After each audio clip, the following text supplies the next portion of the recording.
With all this talk about smart cities kind of popping up everywhere lately, um, it's got me thinking, Mhm. what exactly is a smart city? Is it just like all these shiny gadgets, or is there more to it? Right. It's like who wouldn't want shorter commutes and, personalized city experiences? But then you hear about data privacy and this whole digital divide thing. Right. It feels like there are two sides to this story. Yeah, you've hit on some really key points there. Okay. You know, the idea of a smart city, it's become such a buzzword, but people often oversimplify it. Yeah. At its core, it's using technology and data to make cities more efficient, Okay. more sustainable, and ultimately more livable for the people who live there. Okay. So think about sensors collecting information on traffic flow to make those lights work better, or apps that help you track your energy usage at home so you can conserve. Oh, okay. So like really practical things. Exactly. Okay, that makes sense. But it still sounds like it could go either way, right? Yeah. Like it could be super helpful and convenient, Mhm. or maybe a little too Big Brother-ish. I read that Songdo in South Korea was supposed to be this futuristic smart city utopia, but it's had some serious challenges. Yeah. What happened there? Well, Songdo is a really fascinating case study. Oh, yeah. It was built completely from scratch on reclaimed land with the goal of being a global business hub. Wow. They really went all out with this one. Okay. They have these pneumatic waste disposal systems that whisk your trash away underground, Yeah. sensors everywhere to monitor everything you can imagine, Like what? from energy use to traffic patterns. Right. It's a hyper-connected urban ecosystem. Mm-hmm. You can control your appliances remotely. Whoa. It's pretty wild. Yeah, that does sound futuristic. Yeah. But you said there were challenges. Well, for one thing, the cost of living there is incredibly high, Yeah, which has made it really difficult to attract a diverse population. I see. So it's become kind of this Oh, exclusive enclave for the wealthy, okay. which kind of defeats the purpose of creating a truly smart and inclusive city. Yeah, because not everybody can afford to live there. So Exactly. it's not that smart if it's exclusive. Right. And that's where the digital divide comes in. Okay. It's not just about having the fancy gadgets and the technology. Right. It's about making sure that everyone benefits from those advancements. So equity is important. Absolutely. Okay, so that's the digital divide. Yeah. And then there's the data privacy issue. That's a big one. When you have sensors collecting data on basically every aspect of city life, Right. it makes you wonder who controls all that information, Huge question. right? How are they using it? Yeah. Are there any safeguards in place to prevent misuse by corporations or governments? Right. And these are questions that Songdo has been grappling with. I see, so they haven't quite figured it out yet. Yeah. It's a work in progress. Yeah, that makes me think about something else I read, Okay. the 15-minute city concept. Mm-hmm. This idea sounds great in theory. Right. Being able to access everything you need within a short walk or bike ride. Sounds lovely. But I heard Jordan Peterson talking about it, and he had concerns about it. Yeah. He said it could potentially be used to restrict individual freedoms. Yeah. That's a valid concern. Is that a legitimate worry? It is something we need to be cautious about. Okay. You know, this idea of walkable neighborhoods, it's very appealing, Yeah. but we have to make sure that it doesn't come at the cost of individual choice. Right. Freedom of movement, Okay. transparency, and citizen engagement are super crucial in any smart city development. So bottom up. Exactly. Not top down. We want to avoid those pitfalls. Okay, so it sounds like there's a lot of potential for good with smart cities, Absolutely. but also some serious risks that need to be carefully considered. Yes, very carefully considered. I'm starting to understand why this is such a complex issue. Yeah, it's a lot more nuanced than it appears on the surface. Are there any examples of cities that are getting it right, Absolutely. like using technology in a responsible and beneficial way? There are cities around the world that are doing some very impressive things Okay. with smart city initiatives Okay. in innovative and ethical ways. Like hope. Singapore, for example, has been a leader in this space, Okay. particularly when it comes to transportation and sustainability. I've heard they have an amazing public transportation system. Oh, it's fantastic. Is that part of their smart city strategy? Definitely. Wow. They have a contactless payment system that makes it so easy to get around on their public transportation. Cool. They're also using data to optimize traffic flow. Okay. reduce congestion, I see. and they're investing heavily in electric vehicles and autonomous vehicles, Wow. which are key components of a sustainable urban transportation system. Yeah, for sure. So they're really ahead of the curve on that. That's impressive. What about other aspects of city life, though? Yeah. Like, are they using technology to improve things like healthcare or energy efficiency? Oh, absolutely. They've been very forward-thinking in their approach to healthcare, particular for their aging population. Well, that's smart because, populations are aging around the world. It's a growing concern, and they're using things like telehealth and wearable technology Okay. to provide remote monitoring and support for seniors, Interesting. which helps them stay independent and healthy in their own homes. I see. So they don't need to be in assisted care facilities. Exactly. That's amazing. It's a really great program. Yeah, it sounds like they're really trying to use technology to make life better for everyone there, Yeah, not just a select few. that's the goal. What about their sustainability efforts? Sustainability is a huge focus for them. Yeah. They have really ambitious plans to reduce their carbon footprint, Okay. and they're using technology to help them achieve those goals. How so? Yeah. Well, for example, they're using smart sensors Yep. to monitor energy consumption in buildings, Oh, yeah. identify ways to improve efficiency, That's cool. and they're investing in renewable energy sources, Okay. like solar power, reduce their reliance on fossil fuels. So they're trying to be more energy independent as well. Exactly. They're really looking at the whole picture. It sounds like Singapore is setting a high bar for other cities to follow. I think they are a fantastic example. Yeah. And they're not the only ones. Okay. Helsinki is another city Okay. doing some really impressive things Okay. in the smart city realm. Okay, what are they doing? They've set a goal of becoming carbon neutral by 2035, Wow. which is really ambitious. That's soon. It is, but they're making great strides toward that goal. Wow. They're investing heavily in renewable energy, Mm-hmm. electric transportation, and energy-efficient buildings. Wow, so they're going for it. They're really committed. I read that Helsinki is also very focused on citizen engagement. They are. How does that play into their smart city strategy? Well, citizen engagement is really a core principle of their approach. Okay. They believe that smart cities should be designed for and by the people who live in them. No, I like that. It makes sense, right? Yeah. So they have a number of initiatives to gather feedback from residents, Okay. involve them in the decision-making process, I see. empower them to actually shape the future of their city. For example, they have this platform where residents can submit ideas for smart city projects, and they hold these regular public consultations Okay. to get input on proposed initiatives. That's really interesting. Yeah, it's a very collaborative approach. It seems like they're really trying to avoid the pitfalls of that top-down planning Exactly. and making sure that everyone has a voice in the process. That's the idea. That's great. Yeah, I think it's a really promising model. Okay, so we've got Singapore with its focus on transportation and sustainability, Mm-hmm. and Helsinki with its emphasis on citizen engagement. Right.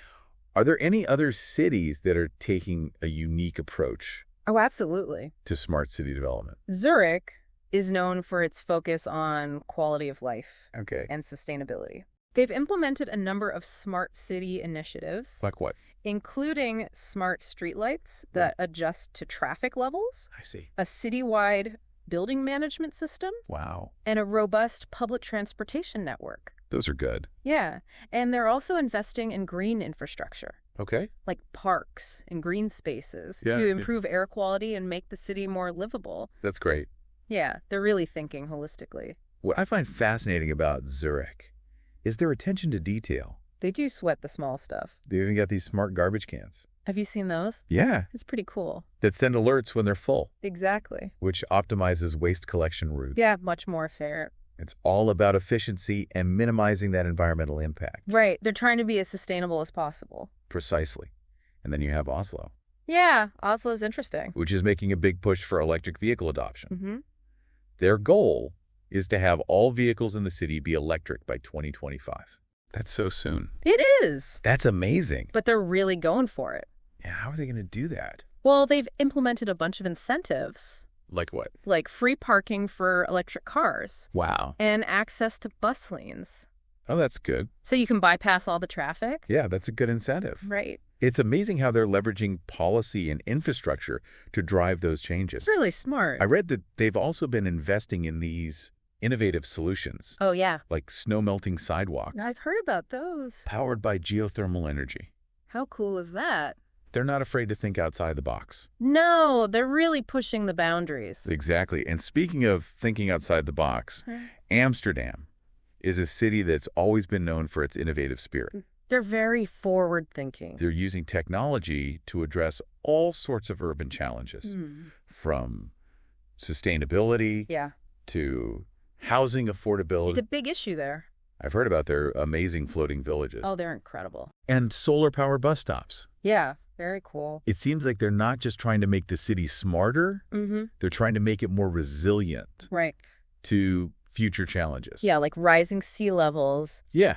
And climate change. Yeah, exactly. It's about preparing for the future. So they're thinking long-term. Yeah, they're playing the long game. They're also tackling the digital divide head-on. Right. With programs to increase digital literacy, provide affordable internet access to low-income communities. It's essential. They recognize that technology can be a really powerful tool for social inclusion. Absolutely. But only if everyone has access to it. It can't just be for the privileged few.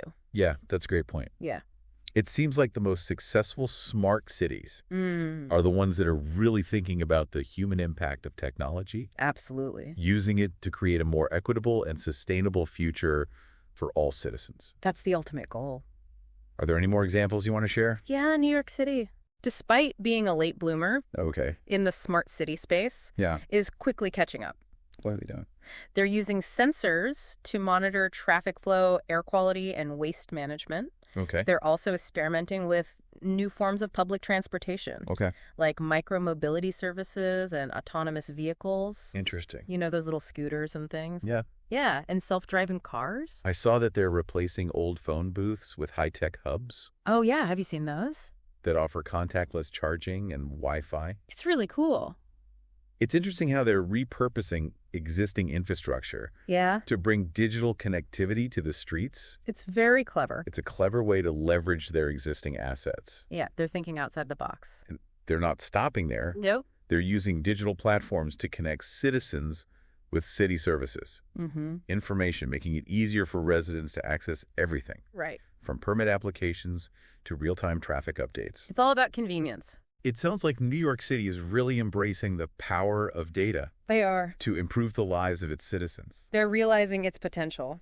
And then you have Seoul, another city that's a powerhouse of technological innovation. Oh, yeah. Seoul is amazing. They're already a leader in 5G technology. They're on the cutting edge. And they're using data-driven approaches to improve traffic flow, public safety, and environmental sustainability.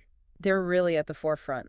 I heard that Seoul has this really impressive system for monitoring air quality. No, it's very sophisticated. Providing real-time alerts to residents. So people can take precautions. Yeah. If the air quality is bad. They're also using environmental sensors to create a safer environment for senior citizens. Yeah, that's a great program. Who live alone. To make sure they're okay. It's amazing how they're using technology to address the specific needs of their population. Right. Each city has its own unique challenges and opportunities. It's not one size fits all. No, and they're using technology in different ways to address those needs. But what they all have in common is this commitment to using technology to improve the lives of their citizens. Absolutely. That's the underlying principle of the smart city movement. It's really inspiring to see how cities around the world are embracing the potential of technology to create a better future. It's a very exciting time to be watching this space. It sounds like we have a lot to learn from their successes. We do. We can learn a lot from each other. But what about the potential downsides? Right. We can't just ignore those. We talked about Songdo and the challenges they've faced. Yeah, they've had their fair share of struggles. Are there other concerns we should be aware of? Oh, yeah. As we move forward with smart city development? There are definitely some potential risks we need to be mindful of. Okay, like what? One of the biggest concerns is data privacy and security. Yeah, I can see why that would be a top concern. When you have all these sensors collecting vast amounts of data about our movements, our habits, our interactions... That's a lot of information. It's a lot of data, and it's very personal data. So it's crucial to have safeguards in place. Okay. To prevent that data from being misused. That makes sense. We've all heard stories about data breaches and identity theft. Yeah, it's scary to think about what could happen. It is a little unsettling. If that data fell into the wrong hands. Yeah, imagine all that information being used against you. especially in the context of a smart city where so much of our lives is connected to technology. Right. It's all interconnected. Yeah, it's all tied together. So the potential for harm is even greater. Exactly. And it's not just about individual privacy. Right. There's also the potential for this data to be used to discriminate against certain groups of people. That's a huge concern. Or to reinforce existing inequalities. Absolutely. For example, if algorithms are used to determine who gets access to housing or employment opportunities, we need to make sure that those algorithms aren't biased against certain demographics. Yeah, we need to be very careful about how we design and implement these systems. That's a really important point. We've seen how algorithms can perpetuate bias in other areas, right, like criminal justice and healthcare. Yeah, we've seen the unintended consequences. We need to be very careful about how we use them in the context of smart cities. Absolutely. We don't want to repeat those mistakes. Another concern is the potential for smart city technology to be used for surveillance and social control. That's a very real risk. We've seen this happen in some countries where facial recognition technology and other forms of surveillance are being used to monitor citizens' activities and restrict their freedoms. That's a slippery slope. That's a chilling thought. It is. It's important to remember that smart cities are supposed to be about empowering citizens. Exactly. Not controlling them. It's about improving people's lives. Yeah. Not limiting their freedoms. We need to be vigilant about ensuring that these technologies are used in a way that respects individual rights. Absolutely. And freedoms. We can't sacrifice our fundamental rights in the name of progress.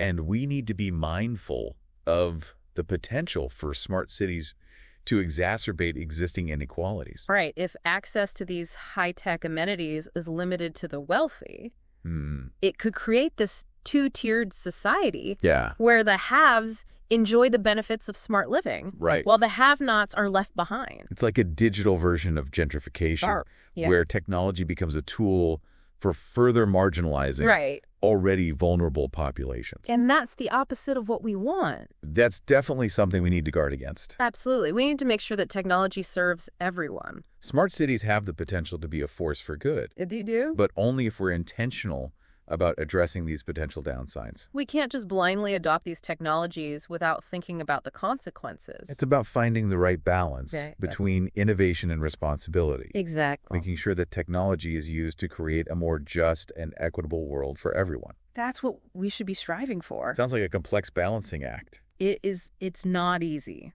But I'm optimistic that we can find the right path forward if we're willing to have these difficult conversations. That's key. We need to be having these discussions. And work together to create a future where technology benefits all of humanity. I completely agree. It's a collaborative effort. Yeah, it really is a balancing act, and we need to be having those conversations now before, these technologies become so embedded in our lives that it's hard to change course later on down the line. So where do we even begin? Are there any frameworks or guidelines in place to help ensure responsible smart city development? Yeah, there are actually a number of organizations and initiatives that are working on this very issue. The Smart Cities Council, for example, promotes best practices and standards for smart city development with a focus on, sustainability, equity, and resilience. That sounds promising. What kind of things are they advocating for? Well, they really emphasize the importance of citizen engagement and data privacy. And they advocate for using open data platforms to ensure transparency and accountability. They also stress the need for smart cities to be designed with resilience in mind, so they can withstand future challenges like, climate change and pandemics. Resilience is a good point. Yeah. We've seen how vulnerable cities can be to disruptions, whether it's a natural disaster or a cyber attack. Right, exactly. Building resilience into our infrastructure from the start seems like a smart move. Yeah, no pun intended. Exactly. And then there's the World Economic Forum. The WEF. Yeah, which has been very influential in shaping the global conversation around smart cities. They've been a major player. They see technology as a key driver of economic growth and social progress. But they also acknowledge the potential risks. They do. They're not naive to the potential downsides. I've heard some people express concerns about the WSMIT's involvement in smart cities. Yeah, there's definitely some skepticism out there. What are those concerns about? Well, some people worry that their focus on efficiency and technological solutions. comes at the expense of individual liberties and privacy. There's this concern that their vision for smart cities is a bit too top-down, with corporations and governments calling the shots, and citizens kind of relegated to the role of passive consumers. I can see how that could be a concern. It's important to make sure that technology serves people, not the other way around. Exactly. Technology should be a tool, not a master. What about those concerns about digital identity and central bank digital currencies, or CBDCs? Yeah, those are hot topics right now. That we talked about earlier. Those seem to be particularly hot topics right now. Yeah, they're really generating a lot of debate. The WEF sees digital IDs as a way to streamline services and improve efficiency, which sounds good on the surface. Right. It sounds very appealing. But critics worry that they could be used to track and monitor citizens. Yeah, that's the big fear. Creating a system of social control that could be easily abused. It's a slippery slope once you start down that path. It feels like a slippery slope once you have that level of tracking in place. It's hard to know where it ends. Exactly. It could get out of hand very quickly. And what about CBDCs? What's the potential for those to be used in a way that undermines individual freedoms? Well, the WEF argues that CBDCs could make financial transactions more efficient and transparent. But again, there are concerns about privacy and the potential for governments to use CBDCs to control people's spending habits. Imagine a world where the government can freeze your bank account.